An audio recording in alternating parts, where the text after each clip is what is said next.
सभी को नमस्कार। 7th सिविक्स की क्लास में आप सभी का स्वागत है। मैं कविता दुआ करनाल से पॉलिटिकल साइंस लेक्चरर। आज हम लेसन अंडरस्टैंडिंग मीडिया का भाग 2 बनाने जा रहे हैं। तो चलिए शुरू करते हैं हम अपना टॉपिक।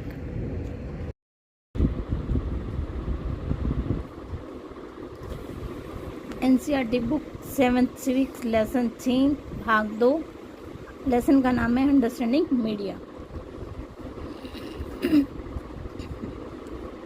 देखिए, लेसन का हमने पहला भाग देखा जिसमें हमने जाना कि संचार के माध्यम कौन कौन से होते हैं। फिर उसके बाद हमने इस पाठ के मुख्य बिंदुओं के बारे में पढ़ा, कुछ माध्यमों के बारे में जाना। आज हम भाग 2 में हम देखेंगे कि श्रव्य संचार के माध्यम क्या हैं। वे माध्यम जिन्हें हम सुनकर किसी दूसरे के विचारों को जान सकते हैं। तो उसका जो सबसे सशक्त माध्यम है वो है रेडियो। अब हम श्रव्य संचार माध्यम के बारे में जानते हैं। श्रव्य माध्यम सूचनाओं के प्रसारण का एक सशक्त माध्यम है, उसे हम केवल सुन सकते हैं। मुद्रित माध्यम की तरह इसकी सूचनाओं को पढ़ा या देखा नहीं जा सकता। रेडियो एक श्रव्य माध्यम है।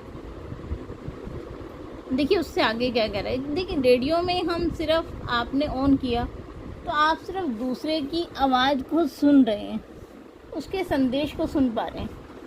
आप जो कहना चाहते हैं वो कह नहीं सकते उसमें। आगे हम अगले देखते हैं, इससे आगे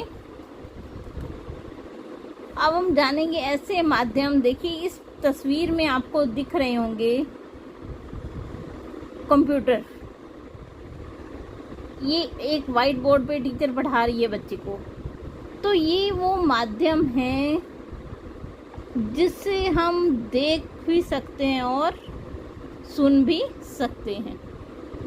तो इन ऐसे साधन जिसे हम देख भी सकते हैं और सुन भी सकते हैं, क्या कहते हैं? दृश्य श्रव्य माध्यम।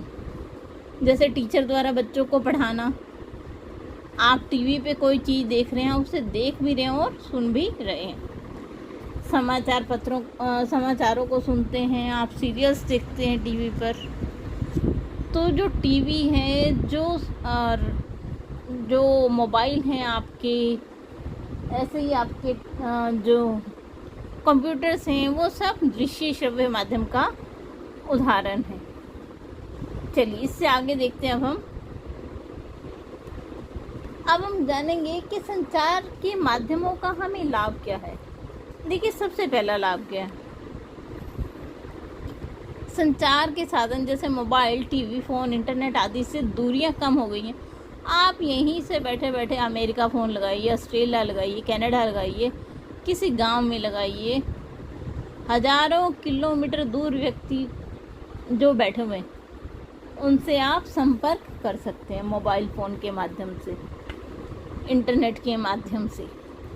इसके अलावा आप अपने संदेशों को सेकंड्स में एक जगह से दूसरी जगह भेज सकते हैं, जैसा कि ईमेल का प्रयोग कर कर। जो आधुनिक संचार के साधन हैं वो ज्ञान और जानकारी का सशक्त माध्यम बन के उभरे हैं।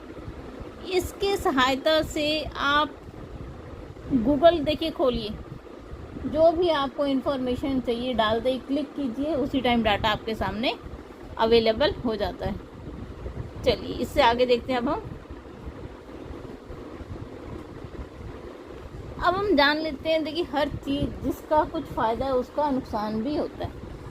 अब संचार के माध्यमों का नुकसान क्या है? सबसे पहला कि स्वास्थ्य के लिए हानिकारक है। जो मोबाइल की रेडिएशन है, देखिए वो हमारे स्वास्थ्य को नुकसान पहुंचाती है। दूसरा, अगर हम सारा दिन ये चीज़ें देखते रहेंगे तो हमारी आंखों पर भी असर आएगा, दिमाग पर भी असर आएगा। तो अनेक समस्याएं पैदा हो सकती हैं, जैसे आंखों पर चश्मा लग जाना, ठीक है जी, दिमाग थोड़ा सा वीक हो जाना। तो आप ये सब चीज़ें देखिए, लेकिन थोड़ी देर की। अगर फ़ोन पे ज़्यादा देर बात करेंगे तो वो कान खराब होने का खतरा उससे, ठीक है जी।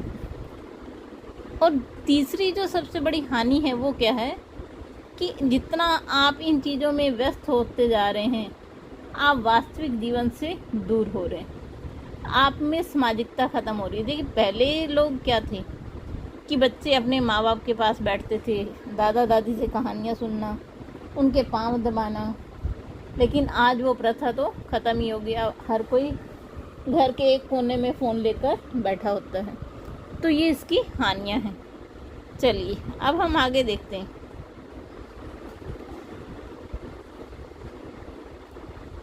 स्थानीय संचार के माध्यम वो साधन जो एक क्षेत्र विशेष की सूचनाएं आपको देते हैं। जैसे कि मान लीजिए आप हम करनाल ज़िले में रह रहे हैं, तो करनाल ज़िले से रिलेटेड कोई अलग से समाचार पत्र है, कोई पत्रिका है, तो वो क्या है, स्थानीय संचार का माध्यम, कि आपके आसपास क्या घटना घटी आप उसे जान सकते हैं।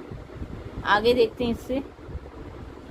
अगला है कि जो माध्यम है ये प्रजातंत्र में क्या भूमिका निभाते हैं। देखिए आपको एक चित्र दिया गया है। जो प्रजातंत्र है इन्हीं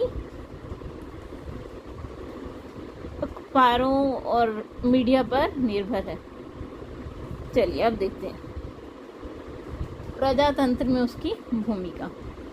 देखिए संचार के माध्यम की सहायता से नागरिक जान सकते हैं कि सरकार किस प्रकार काम कर रही है। संचार के माध्यम निश्चित स्थिति में लोगों का ध्यान अपनी ओर आकर्षित करते हैं। ये जनमत को बनाने में सहायता करते हैं। ये सरकार की नीतियों की समालोचना, मतलब हमें सरकार की कोई नीतियाँ अच्छी नहीं आती तो हम उसके अगेंस्ट भी खड़े हो सकते हैं। वह जनता को सरकारी नीतियाँ, उनके कार्य, पक्ष विपक्ष हेतु मंच प्रदान करती है। चलिए इससे आगे देखते हैं। पाठ में हमें कुछ महत्वपूर्ण शब्दावली दी गई है, उसके बारे में जानते हैं। प्रकाशित क्या होता है? जो आप समाचार पत्रों में रिपोर्ट्स देखते हैं, लेख देखते हैं, साक्षात्कार देखते हैं, उन्हें हम क्या कहते हैं? प्रकाशन। सेंसरशिप क्या होती है? सरकार की वो शक्ति जिसके अंतर्गत सरकार समाचार पत्रों को बिना उसकी परमिशन के कुछ भी प्रदर्शित करने पर रोक लगा दे। प्रसारण क्या होता है? जो आप टीवी पर सीरियल्स देखते हैं उसे हम क्या कहते हैं? प्रसारण। सार्वजनिक विरोध, जब बहुत सारे लोग किसी एक चीज़ का विरोध कर रहे हो तो उसे हम क्या कहते हैं? सार्वजनिक विरोध। चलिए इसी के साथ अपना लेसन ख़त्म हुआ। अगर आपको वीडियो अच्छा लगा लाइक ज़रूर कीजिए, चैनल को सब्सक्राइब ज़रूर कीजिए। आप सभी का साथ जुड़ने के लिए बहुत बहुत धन्यवाद।